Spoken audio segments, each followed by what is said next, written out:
Olha, eu estou bem satisfeito de fazer esse segundo episódio aqui, porque, sobretudo, é uma maneira da gente dividir com vocês a nossa forma de pensar e a nossa forma de trabalho, né? Acho que é bom para vocês que compraram, para quem comprou o e-book, ver que o que a gente coloca lá é uma coisa que pode ser colocada em prática, não é mumbo-jumbo conceitual nosso para vender e-book, que é método mesmo e como isso se reflete no nosso podcast, no dia a dia. É interessante estar fazendo isso junto com vocês por duas razões. Porque vocês vão ter o resultado dessa avaliação junto da gente, claro, como se fosse um processo interno só, exclusivamente, sem necessidade de gravar, de procurar trecho de vídeo para exemplificar, publicar, etc. e tal, seria feito até, no máximo, no dia seguinte, né? Lembrando da regrinha das 24 horas, né? Sempre super importante, aguarde sempre 24 horas.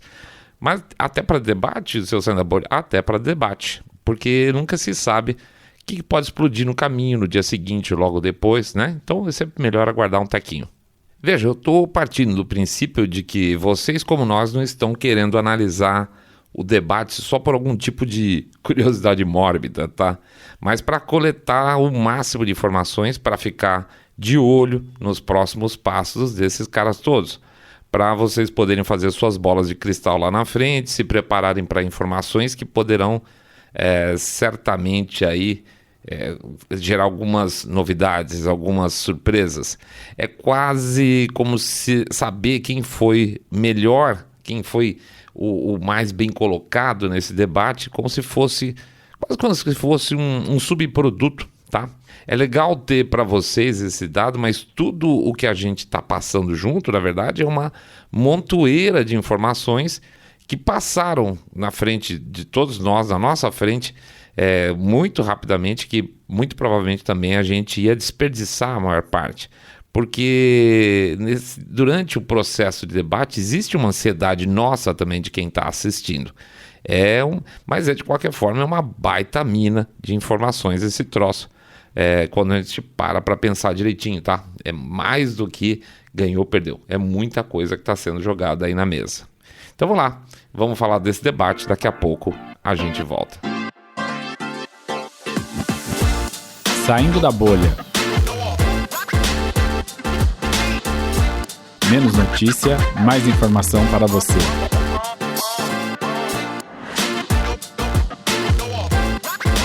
Trelendo o debate, parte 2. Bem-vindos ao Saindo da Bolha, esse é o nosso episódio 188. E a gente vai fazer a segunda parte da nossa análise do debate, ver aí quem que se deu bem, quem que se deu mal. Antes de mais nada, vou pedir para vocês entrarem lá no nosso site, www.saindabolha.com.br, clicar no botão follow, ou seguir a gente no Spotify, Podcast de Google Podcast, Apple Podcast, pedir para dar um share nesse episódio se vocês gostarem, e fazer o famoso boca a boca sarado, contando que vocês estão acompanhando um podcast cabeça direita limpinho, supimpa, que detesta o politicamente correto e as manipulações da mídia. Detesto muito.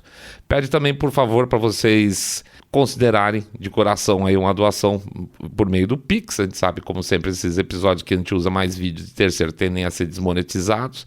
Então a gente pede lá 1, 2, 5, 10 milhões de reais. Pingado não é seco, ou R$1 por episódio, porque R$1 por episódio ajuda pra caramba, tá? Tive reclamação que faltou o barulhinho da registradora, né? É verdade, esqueci no último episódio aqui na hora da edição. Muito bem, é isso aí. Contamos tudo que a gente precisava. Vamos pra frente, gente. O programa de novo tá compridinho.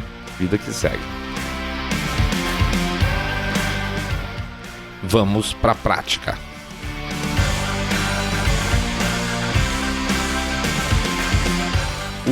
Essa parte agora que retorna depois dos comerciais que estiveram lá no debate, entra com disputa entre candidatos novamente, tá? O pessoal levanta a bola e aí tem as seleções lá, os sorteios que já ocorreram. E logo de cara entra a Simone Tebet pro Bolsonaro e ela pergunta para ele, ela faz uma linha, obviamente, falsamente gentil, não, vou deixar... Como ele teve o tempo o direito de resposta dele negado, vou deixar ele se defender. Só que ela bota ele para se defender atacando, né? E a pergunta que ela faz é: por que esse ódio que ele tem pelas mulheres? O candidato Bolsonaro, como deputado, defendeu um assassino de uma mulher no Senado. Defendeu um torturador de mulheres, assim mesmo, no plural. Votou contra os direitos das empregadas domésticas, votou contra o contrato de trabalho e os direitos trabalhistas das mulheres. Ameaça jornalistas, comete misoginia, agride as mulheres brasileiras. Eu mesma já fui vítima, repito aqui, de violência política de seus ministros. Eu quero, de forma bem objetiva, não voltar na questão do robô, que não me intimida, dos recortes de fake news que são divulgados a todo momento, inclusive sobre a minha candidatura. Mas a pergunta é bem objetiva. Candidato Bolsonaro, por que tanta raiva das mulheres? A Simone Tebet fala que o Bolsonaro apoiou o assassinato de mulheres e torturadores de mulheres, ou torturador de mulheres, e eu acho importante discutir isso, se me permitem. A história dele defender um assassino de mulheres, que ela corrige depois, ele fala que é um assassino de uma mulher, é um discurso estranho do Bolsonaro lá no começo da carreira política dele, eu não posso negar que seja, tá? O cara, de fato, mandou assassinar a deputada. Era um cara que era o suplente da deputada, manda assassinar a deputada. É provado isso, o cara confessa e tudo mais. Por qualquer razão que seja, e aí eu digo por qualquer razão que seja, a não ser legítima defesa, não faz sentido ter um assassino dentro da Câmara de Deputados. Para mim, pelo menos, não faz. Na época, o que acontece? O Bolsonaro lamentou a decisão de cassação desse cara. É uma mácula velha, mas é uma mácula, tá? Ferrou. E os inimigos sabem pegar no pé desse tipo de coisa, vão levantar sempre muita coisa aí pra trás. Eu nem lembrava dessa história, vou ser franco pra vocês. Então, essa é a história do assassino de mulher. E que ele defendeu um torturador de mulheres, e ela tá falando aí do Ustra, né? Repara aqui como a linguagem é importante. Quando se fala que ele defendeu um torturador de mulheres, faz parecer, para quem não sabe da história lá do Ustra, né? Faz parecer que o Bolsonaro estava apoiando, sei lá, um maluco que levava mulheres para o porão de casa e torturava, tal. E o Bolsonaro defendeu isso aí. E o mesmo serve para o mesmo caso. Então ele defende torturadores, assassinos. Você coloca tudo dentro de uma caixa e o negócio fica muito pior do que realmente é. Mas tem um problema. Por mais que essa parte em discursos colem, tá? O que ela falou cola para uma parcela limitada aí da população, como ela, Tebet, não tem tempo de contar essas histórias completas, como a gente está fazendo aqui agora, e na verdade geraria a necessidade de até mais explicações, porque ela só tinha 2 minutos, né? Tudo acaba soando meio uma acusação vazia, política, sabe? Não é contundente. A frase em si é contundente. Ele apoiou, etc. e tal. Mas quando? Né? Isso, ainda assim, dependendo de quem responde, pode provocar prejuízo. Se o cara for se defender dessa acusação, se ele partisse por uma defesa, não, veja bem, o que aconteceu é assim, assim, assado, ferrou. Porque ele ia gastar os 4 minutos se justificando e com isso ele ia reforçar a narrativa da ideia lá do acusador. Mas o Bolsonaro não fez isso, tá? Ele não fez isso e ao invés de se defender, ele contra-atacou. Me acusa sem prova nenhuma. Começa dizendo que eu defendi um estuprador. Qual estuprador? Por que essa forma barata de me acusar como se eu não gostasse de mulheres? Isso é fake news. E, num certo sentido, dá para justificar dessa forma mais tarde, se precisar. E ainda passou a falar dos seus feitos em favor das mulheres. Então, novamente, era a segunda vez que acontecia essa história de mulheres. Esse tipo de coisa é interessante para mostrar um outro ponto, que vai se repetir nos próximos debates, nos próximos embates entre candidatos, só que com sinal contrário. Aliás, também aconteceu um pouco lá na história do Dávila com Ciro, tá?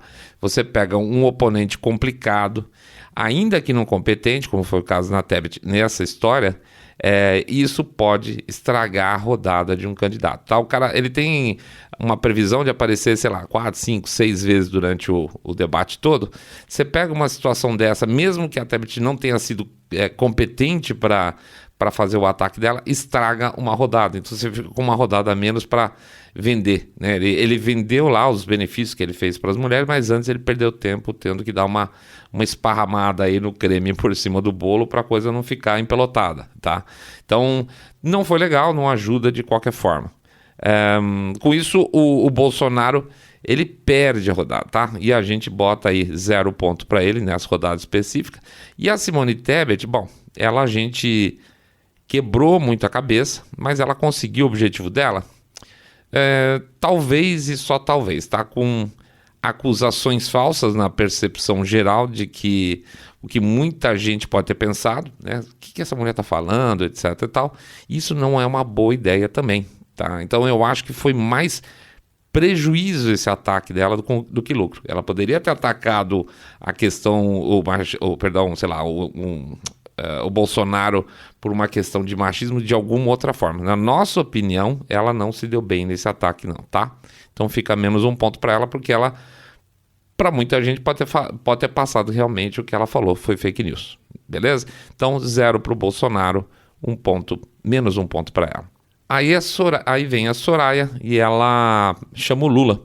Ela faz uma coisa importante aqui, que é chamar alguém grande porque você precisa de gente grande para chamar atenção. Se você ficar chamando os secundários porque você não quer apanhar e você quer fazer um bate-bola, aquele troca de bolinha que a gente estava comentando, é bom porque você fala suas ideias, é ruim porque você continua escondido. Então a Soraya, nesse sentido, ela foi valente, vamos chamar assim, e chamou o Lula logo de cara, falando que ele não tinha proposta. A ideia é boa, mas ela, Soraya, é muito fraca.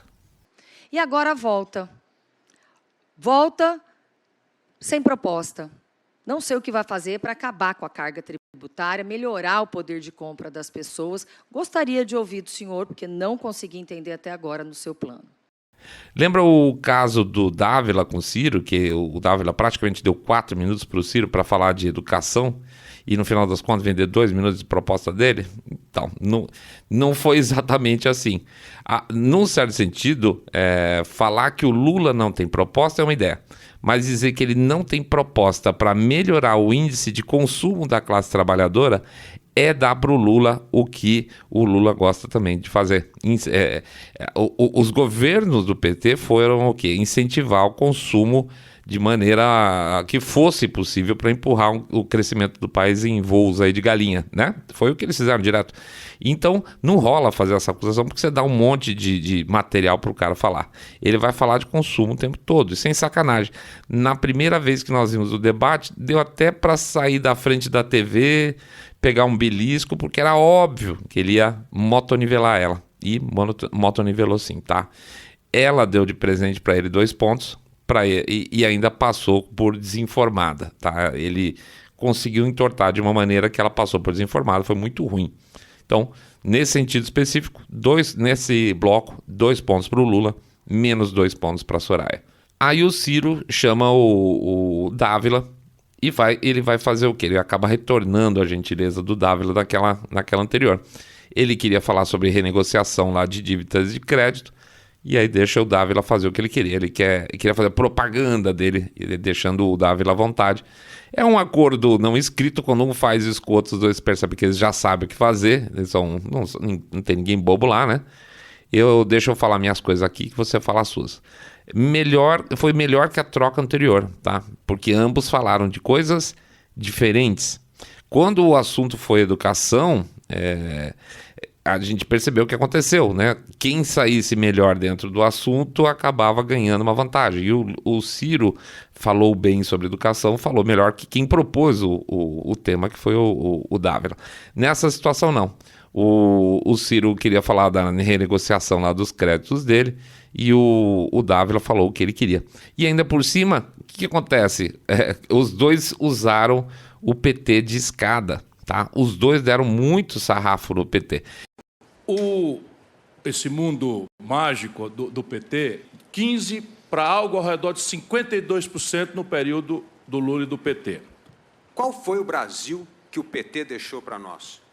13 milhões de desempregados, a maior recessão econômica da história, contas públicas estouradas, Se o PT voltar ao poder, a chance do Brasil voltar a crescer de forma sustentável, abrir a economia, competir no comércio global, gerar renda e emprego, tirar um Estado pesado das costas de todos nós que trabalhamos, produzimos, é zero. E faz 11 anos, 8 de PT, 3 de Bolsonaro, que o país cresce perto de zero. Eu só não tiro um ponto do Lula aqui porque a gente não previu essa hipótese de, por exemplo, num bloco onde o cara não está envolvido, ele perder ponto, tá? Mas foi muito ruim pro Lula, porque foi basicamente 4 mais 2, 6 minutos de muita crítica voltada ao governo do PT. Então foi um bloco péssimo para eles. Só tomaram porrada e não tinham como se defender. Acho que ninguém previa de verdade que o saldo negativo seria tão ruim assim nesse debate para o Lula, em função inclusive dos ataques dos oponentes, tá? No fundo, todo mundo achava que a principal vítima seria sempre o Bolsonaro, mas não foi não, tá? Então nesse bloco especificamente a gente dá um ponto para o Ciro e a gente dá 2 pontos para o Dávila porque ele mandou bem nas colocações dele. Bloco seguinte, Bolsonaro e Ciro com mulheres. Pô, Bolsonaro. Vamos botar o comecinho aqui. Quem está sobrando aí? A senadora Simone Tebet e Soraya Tronic. O Ciro Gomes também. Vou perguntar para o Ciro. Tem um papo sobre mulher aqui, Ciro. Tá? O Ciro, defesa da mulher é uma obrigação nossa. Ele começa falando assim, vamos bater um papo sobre mulheres. Já é ruim. É engraçado como ele pensa, você vê que ele pensa alto aqui, ele pergunta quem está sobrando, né? E vê que são 2 mulheres e um homem. Então vai para o Ciro, né? Aspas, daí entra a história do mentalmente, vamos bater um papo sobre mulheres. Eu já mencionei aqui algumas vezes uma fala do Augusto Nunes, né? Que o Bolsonaro, se ele achar uma casca de banana do outro lado da rua, às vezes ele atravessa para escorregar. E justifico isso aqui. Não foi a forma... Vamos botar de outra forma aqui. Esse tema das mulheres começou com a história da Vera Magalhães, etc e tal, já tinha tomado porrada de quanto é lado. Morre, né? Morreu. Ele não ia resgatar isso a partir de agora. Se ele tivesse qualquer outra coisa mais interessante para fazer, melhor. Cai um pouco naquela história de não peça desculpas, tá? E eu não sei se ele ficou um pouco apurado, porque ele tem essa necessidade de fato de crescer dentro do público feminino, mas a abordagem não foi bacana, não foi legal não. Então, o Ciro entra para pegar carona, né, no final das contas, com a pergunta do Bolsonaro, chama ele de tosco, aí, em outras palavras. O Bolsonaro entra com a história da Patrícia Pilar, o Ciro fala que já pediu desculpa, tudo errado, tá? Foi muito amador esse pedaço aqui, tanto de um quanto de outro, na boa, tá? Então, o que eu vou fazer? Eu vou botar -2 para o Bolsonaro, -1 para o Ciro, tá? Foi realmente muito ruim. Pô, Bolsonaro, olha, nessa aí, o Bolsonaro, se tivesse feito um papel bacaninha, podia ter subido para 8, né? Sei lá, 8-7, na verdade, com o Ciro. Ele tava com 5 até agora. E a gente tá torcendo mesmo, não tô negando de forma alguma. O nosso viés torce favoravelmente, mas a análise tem que tentar ser meio fora de viés, tá? Deixem ser humanos, pelo menos nas minhas torcidas aqui, mas na análise eu sei que a gente não pode não. Então tô tirando 2 pontos aqui do Bolsonaro, tô tirando 1 ponto do Ciro. Eu acho que foi crítico esse posicionamento, essa escolha do tema, a forma com que ele abordou o Ciro e depois a paulada de tentar transferir para o Ciro essa questão do machismo também. Não valeu a pena, não valia mesmo, infelizmente. Bom, Lula é o próximo candidato e ele teria lá para escolher a Simone ou a Simária. A Simária não, a Soraya.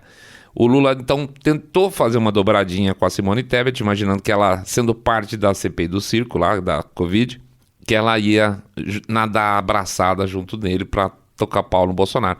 Mas ele esquece que a Tebet também tem que fazer, assim como o Ciro bate no Lula, mas não pode deixar de lado o Bolsonaro para ser um representante legítimo, aspas, da esquerda, a Tebet também vai bater sempre no Bolsonaro, mas não pode deixar de ser uma candidata legítima, aspas, da direita para combater o Lula, ou terceira via, centro, se vocês quiserem, tá? Não é direita de forma alguma. Então teve aquele bloco que eu tiraria um ponto do Lula, né? De tanto que ele apanhou do Ciro e do Dávila juntos. Se eu tivesse como, eventualmente eu tiraria até um ponto do Bolsonaro também, porque os dois ficaram batendo nele, tá? Mas não fiz, não faço um, não faço no outro. A Tebet mentiu pra cacete, tá? Muito. Mentira após mentira, bem ao estilo da CPI da Covid, mas acabou virando a canhoneira pro Lula também. E ele, eu acho, não estava esperando isso não. O resultado foi o quê? Um pedido de resposta do Bolsonaro, um ponto extra para a Tebet, que fez o papel dela de atacar o presidente para agradar os limpinhos e ainda conseguiu se afastar do PT, e uma certa aura de independência, estilo terceira via. Então o papel dela, ela fez lá, ganhou um pontinho dela.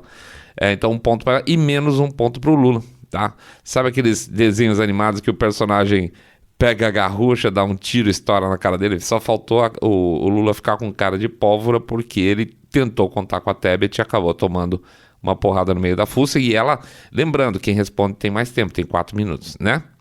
E disso, então, gera um direito de resposta do Bolsonaro.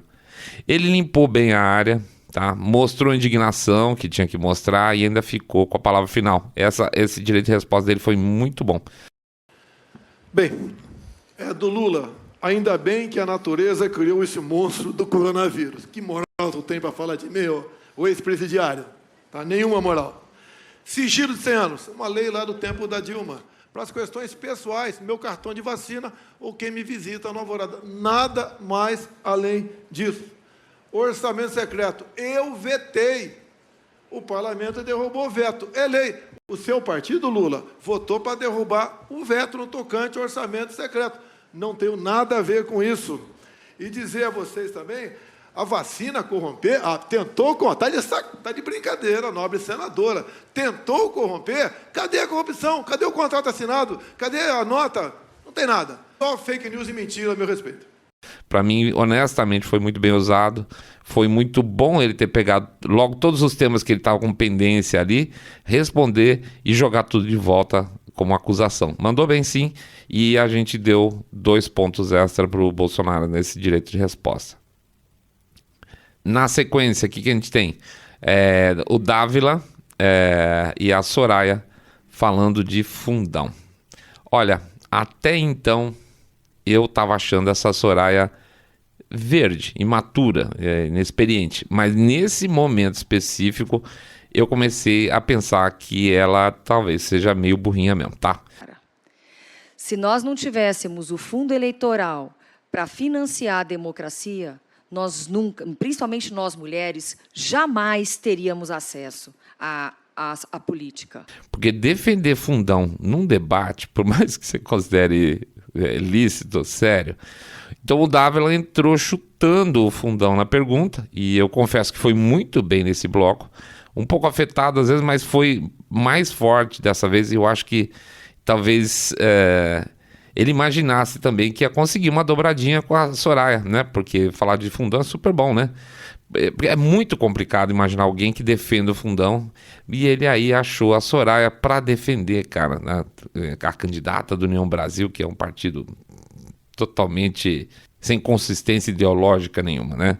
No final foi bom para ele, porque ele, Dávila, ele conseguiu bater numa marca registrada do Partido Novo, que é a questão de ficar fora do fundão. Acho que encontrar alguém contra acabou sendo positivo, porque colocou ele em uma posição de destaque favorável moralmente, tá? A única forma que você tem é assim, com um pouquinho de financiamento. E se você for dividir todo o fundo eleitoral pelo número total de candidatos, é bem pouco, senhor candidato. Por outro lado, a tonta lá defendendo o fundão, e no final ela contou que ela fez uma campanha já com 80 mil. Eu sei o que é isso, eu fiz uma campanha com 80 mil. Horas, Soraya, se você se elegeu senadora com 80 mil, por que falar que então precisa do fundão, né? Você não conseguiu, você não foi super criativa, podia falar exatamente isso. Concordo com você, Dávila. Eu fui eleita senadora pelo Mato Grosso com 80k. Olha que beleza. Agora, vir com esse papo de que precisa do fundão para ajudar as mulheres, gente. Que na boa, essa mulher é uma fraude, né? Só mais um trechinho aqui. Olha, tentando sair pela tangente e puxando outro assunto. nada mais me deixa indignada, que é ver os candidatos que já foram, um que é presidente e o outro que era presidente. Bom, nesse ponto, então, a gente então colocou 2 pontos para o Dávila e menos 2 pontos para a Soraya, tá? Por essa defesa de fundão, e o Dávila realmente foi bem. E o placar geral, para quem está acompanhando por áudio, que não tem o gráficozinho ali na frente, tá assim: o Ciro com 8 pontos, o Bolsonaro com 5, o Dávila subiu, teve uma subida boa e alcançou a Tebet, que os dois estão com 4. E aí vem os negativos, que é a Soraya com menos 6 e o Lula com menos 7. E aí entra, então, o bloco de pergunta dos jornalistas. E a gente vai depois, no final, a gente vai comentar um pouco isso aqui, tá? E aí começa o primeiro, um jornalista que chama o Ciro, com um comentário da Soraya para falar sobre armas, tá? Eu vou pedir licença aqui para vocês de quebrar um pouco o padrão e colocar também a pergunta do aspas jornalista, que é como se o cara falasse, vocês vão reparar. Deixa eu botar isso aqui. Candidatos, o governo Bolsonaro emitiu uma série de decretos liberando amplamente a circulação de armas e munições no Brasil. A alegação é de que isso aumentaria a percepção, a segurança pública. Nos últimos dias, uma criança matou o cunhado com uma arma esquecida no automóvel. Um atirador legalizado no Nordeste, irritado com uma criança que chorava, matou o pai e a babá. Em São Paulo, um grande carregamento de armas para o PCC era todo legalizado e também a mesma coisa aconteceu com milícias cariocas.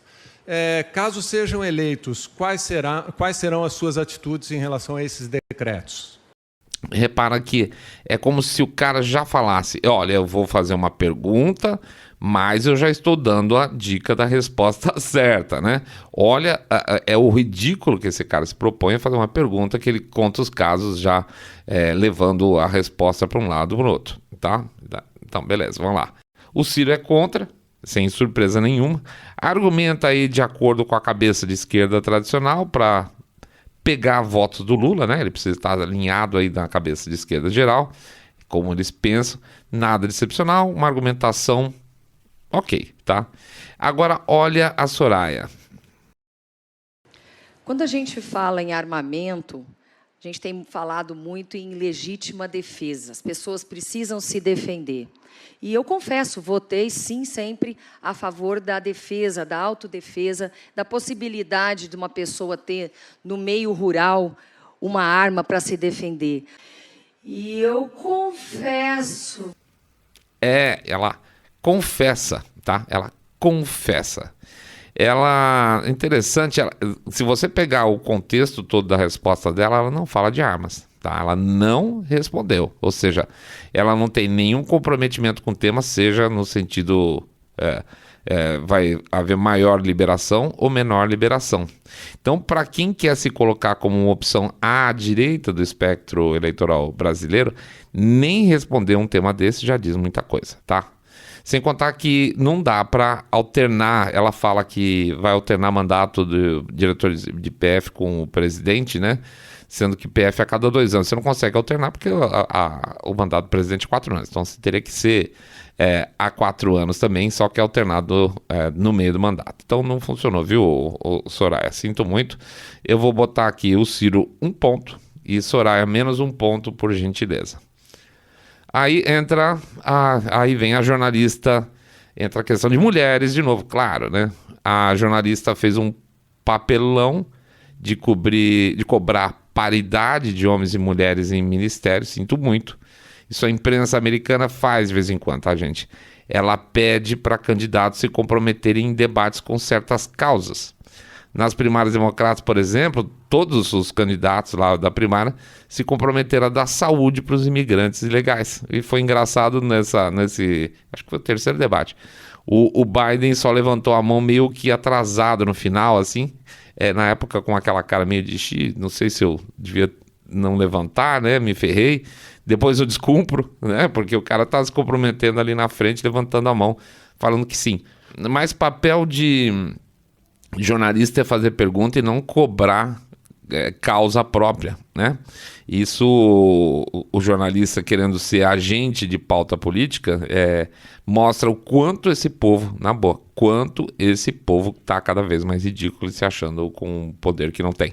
As pessoas não querem assistir um debate para que eles, jornalistas, conduzam a política do país. A gente quer que os candidatos mostrem o que eles estão pensando, né? Então, se fosse possível, eu daria menos 237 pontos para jornalista, tá? O nome da tonta aqui que fez a pergunta é Ana Estela de Souza Pinto, da Folha de São Paulo, é claro, tá? Oi, Ana Estela. Absolutamente ninguém está interessado nas suas pautas, tá? Você pode guardar para você. Mas, enfim, duas coisas interessantes aqui sobre o Lula, nesse caso especificamente. Então, a jornalista cobrou que os candidatos, o Lula e a Tebet, se comprometessem a ter um ministério, né, com metade homem, metade mulher.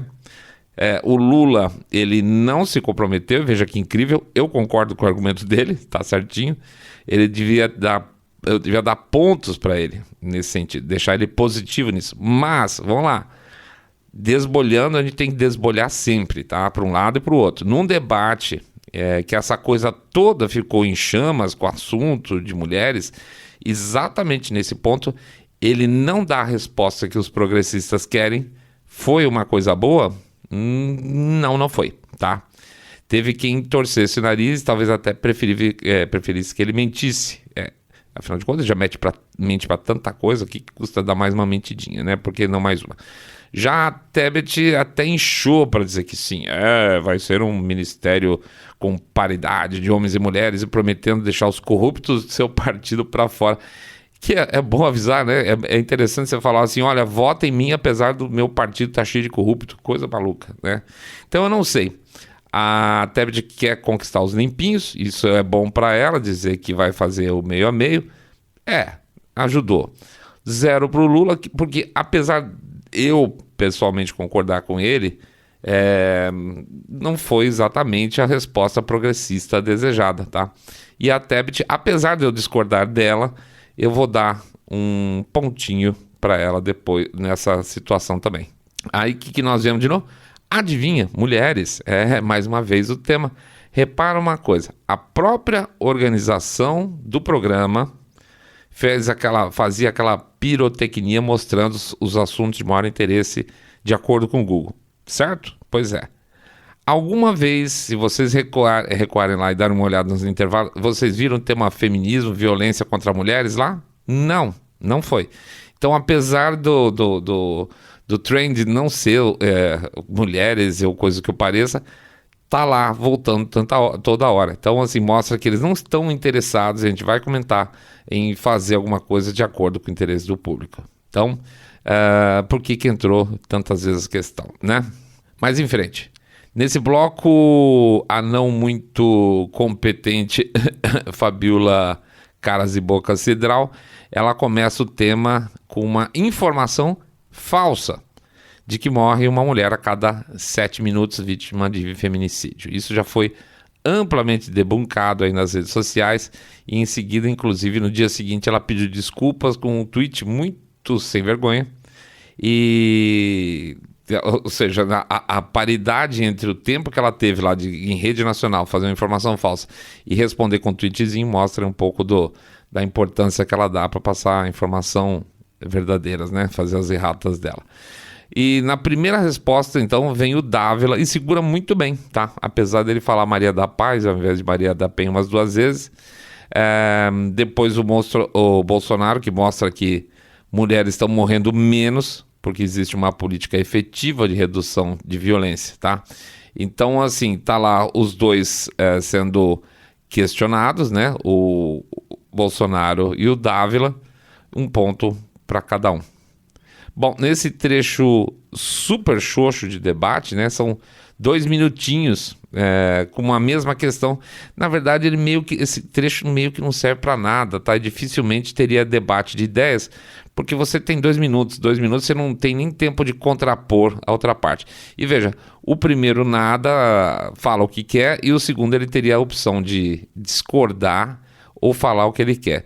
Para ele discordar, ele vai gastar 2 minutos. Então ele não vai ter tréplica, entendeu? Então não adianta, na verdade é uma economia de pergunta. É uma pergunta com 2 minutos de resposta para cada um. No caso, o Dávila respondeu bem e o Bolsonaro também deu o jeito dele lá.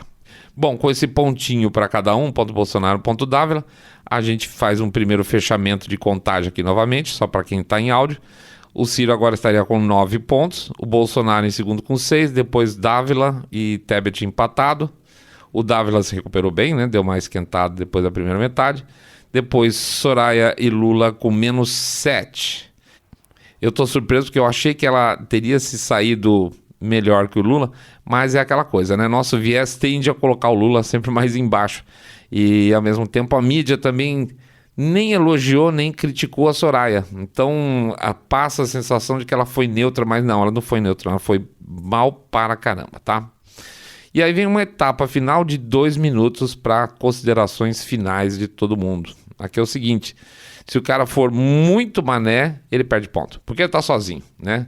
Só se ele gritar, eu quero confessar que eu sou corrupto, aí ele vai ganhar menos 2 pontos, provavelmente. Se não, basicamente é 0, 1 e 2 que deveria gerar. Então, não dá para o cara errar numa dessas. Vamos ver. O Ciro foi ok, não tropeçou, foi cuidadoso. Olha aqui, é aquela coisa, né? Se você quer ganhar, não dá para sair xingando o eleitor do oponente. Nesse sentido, ele foi mais esperto. Então, ele tem que crescer pegando, teoricamente, voto do Lula, mas se der, do Bolsonaro também. Então, ele foi tranquilo, nada muito excepcional, um pontinho a mais para ele. O Lula... Porra, Lula. Era só não falar porcaria, só isso, né? Elogiou a Dilma, ok. Elogiou o Alckmin, ok. Ele vendeu os números dele, ok. Mas falar em derrubar o Bolsonaro por motociata... Ah, não, please, né?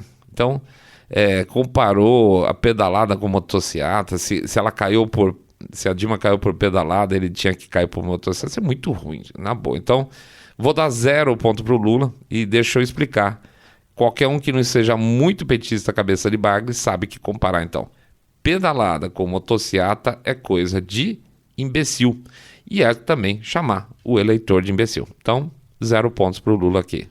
Olha, eu vou deixar por conta, eu vou botar a marcação aqui para o Bolsonaro de 2 pontos. A gente acha que ele foi muito bem no fechamento, honestamente. Se vocês acharem que não, é 1 ponto. Assim, ele vendeu o que tinha que vender. Mas na nossa visão, nós estamos colocando 2 pontos. Acho que ele cobriu bem o que tinha que fazer. Ele foi agressivo à la Bolsonaro na medida certa, tá? Então esses 2 pontos, quem tá botando para ele nessa fase final, vem daí.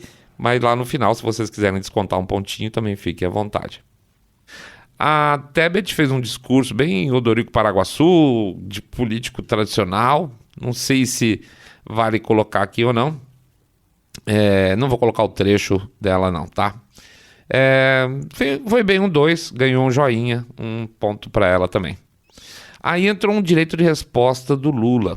Cara, que difícil avaliar isso. Ele mente tanto, mas de alguma forma ele falou o que ele tinha que falar.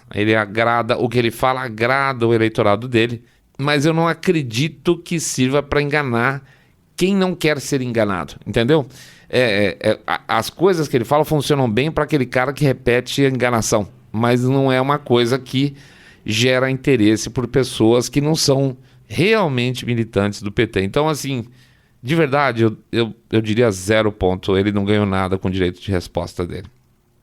Aí volta os 2 minutos lá de despedida, entra a Soraya. E que bode, né? Eu peguei bode essa manhã. É verdade. Isso não pode ser bom. Ter bode de alguém que eu nunca tinha conhecido antes, nunca tinha visto mais tempo falando. E você entra num debate gerando bode. Mas paciência, eu não estou aqui para isso, tá? Não é que eu estou falando, eu peguei o bode dela e vou avaliar mal. Ela fez o papel dela nesse bloco, 1 pontinho para ela. O Dávila foi bem, eu acho que realmente foi. Não que tenha tido alguma coisa em destaque, em particular, fantástica, mas ele vendeu bem o peixe dele, vendeu bem o peixe do Novo, que eu acho importante, mais 1 pontinho para ele também. E aí, terminada essa fase, o que significa basicamente o final do debate, para quem está com o áudio, como é que ficou o placar? ficou, na nossa visão, o seguinte: Ciro 10, Bolsonaro 8. E se alguém que preferir questionar a nossa decisão última de ter dado 2 pontos para o Bolsonaro no encerramento, até porque foi o único que teve 2 pontos, então seria 7, tá? Mas ainda seria o segundo lugar. Depois o Dávila com 6. E aí embaixo veria a Soraya com -6 e o Lula com -7. Então, Ciro, Bolsonaro, Tebet e Dávila empatados. Depois Soraya e Lula, tá aí. Mas eu queria falar um pouco mais sobre isso, tá? Vou fazer um bloquinho extra parte com vocês. Considerações finais.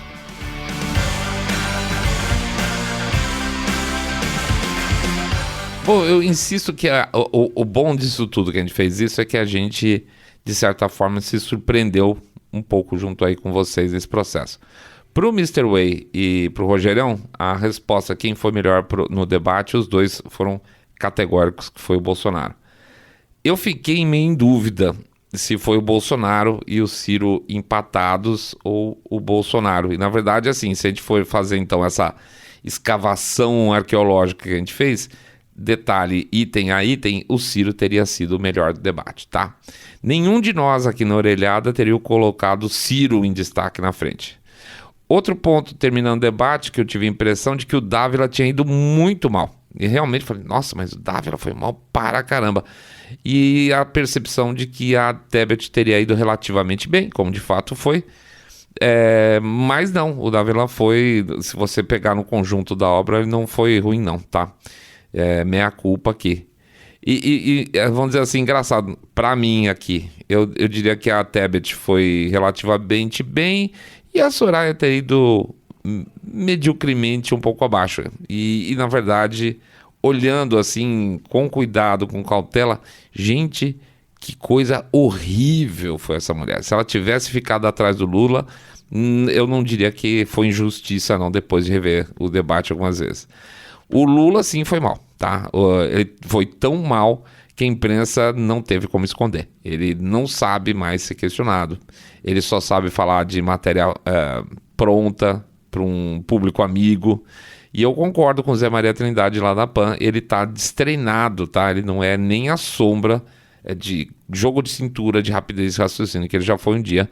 E olha, é complicado isso, viu? Porque isso é uma diferença muito grande para o partido que depende basicamente das costas do Lula para ficar de pé hoje, né? Mais um ponto importante que eu queria fechar com vocês, talvez mais importante do que quem ganhou, quem perdeu até agora. Por que será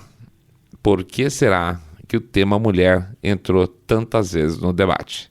Será que é porque é onde o Bolsonaro tem mais dificuldade de penetrar? Desculpe a construção de frase aqui, né? Pois é. Relembrando, mulheres, feminismo, estavam lá na listinha do Google de temas importantes, em primeiro, segundo lugar, para ser repetido tantas vezes? Não. Então, sem dúvida, tá? Aqui não dá para ficar, a gente não pode ficar em cima do muro. Evidentemente, tem temas mais importantes para serem discutidos. Por exemplo, nada, zero, zip, rosca, por exemplo, de relações internacionais. Não teve nada. Nenhuma pergunta sobre infraestrutura, a não ser aquela que fizeram com correlação com agronegócio. E nada relacionado com redução de violência, de proposta, a não ser aquela pergunta de temática de armas, em que o jornalista fez praticamente um disclaimer, né? Já dizendo qual que a resposta tinha que estar certa. Então, gente, desculpa, não foi um debate onde o Bolsonaro talvez fosse um eventual vítima de pancadaria dos seus opositores. Isso seria normal, ele é o incumbente, então isso seria natural. E olha, isso também não foi exatamente o que aconteceu. Ele apanhou, mas apanhou menos que o Lula. A estrutura do debate, em termos de conteúdo, foi feita com o mais puro objetivo de jogar 200 cascas de banana na frente do presidente. Nesse sentido, até que, ok, ele caiu uma ou duas, mas era para se atrapalhar em algumas partes, e chegou a se atrapalhar um pouco sim. Mas vamos lá, por que não falar, vou dar um exemplo, por que não falar sobre violência sem estar pintado o assunto de feminismo? Porque assim o Bolsonaro ia se dar bem. e o Lula ia se dar mal. Os números do Bolsonaro são muito melhores. O que mais? Por que não falar de política externa? Porque o Lula ia ser exposto no seu apoio aos Ortegas da vida, aos Kirchner, aos Maduro. Podia até falar de amizade dele com o regime do Irã. O Bolsonaro teve que resgatar isso, porque não apareceu durante o debate todo, lá nos 2 minutos finais dele de despedida. Senão passava totalmente em branco, tá? Não falou nada de política externa. Por que não falar de infraestrutura? Veja, teve Tebet, Ciro, Lula. Eles teriam muito para falar, porque eles já foram governantes, né? O Dávila podia pegar bastante carona no Zema. Todos teriam algo para falar, fora a tonta da Soraya. Mas é que é preferível ninguém abrir um tema muito específico sobre específico de infra, porque ia dar chance do Bolsonaro falar, porque são 4 anos sem dar notícia positiva do cara, sem deixar ele falar, sem ter abertura de apresentação de projetos deles, e aí eles iam abrir o flanco para ele vender o peixe dele, né? Então, some com o tema. Por que não falar também, por exemplo, de posição sobre o aborto? Por quê? Porque o Bolsonaro é o único que se posiciona abertamente. Não estou nem falando do fato de ser a favor ou contra, mas é que o pessoal fica pulando de um lado para o outro, fingindo que não entendeu a pergunta. O único cara que se posiciona muito diretamente sobre o tema costuma ser o Bolsonaro. Então as perguntas, especialmente feitas pelos jornalistas, né? E eu listo aqui para vocês. Repara a diferença aqui. Quando abriu... Desculpa, vou dar uma desviada aqui. Quando abriu o debate da Band, vamos pegar a listinha de perguntas. Começou com a duplinha da Bandeirantes, tá? Então, o que eles perguntaram?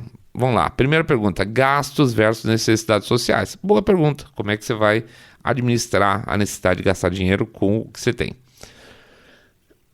A segunda pergunta, separação de poderes. Perfeito, foi feito lá pelo jornalista, inclusive muito crítico ao Alexandre de Moraes. A terceira pergunta, atrasos na educação por causa da pandemia. É uma boa pergunta, porque tem toda essa questão de fazer a coisa heróica do fica em casa, etc. e tal. Não, isso aí gerou um atraso na questão educacional. É uma boa pergunta. Os auxílios gerais lá. Ok, foi feito também pelo Schneider da Band. Mas aí, olha o que começa a acontecer. A partir desse momento, as outras perguntas são vacina, que é aquela história da Vera Magalhães, da cultura, que deu no que deu, tá? Provocação. Aí vem uma pergunta da Patrícia Campos Melo, da Folha, que é sobre união da esquerda. E na boa, o que é isso? Isso aí pergunta, era assim, era Lula com Ciro, ela estava tentando montar um casamento ali na frente, tá? E é uma pergunta que não interessa para o resto do público, a união da esquerda.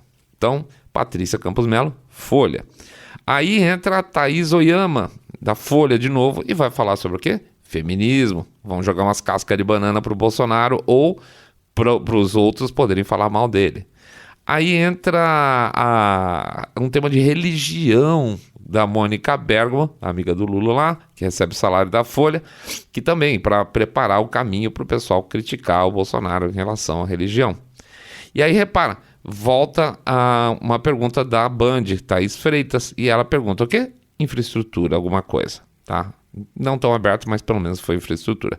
Portanto, gente, por que esse ponto em destaque aqui? Um debate não é só um debate,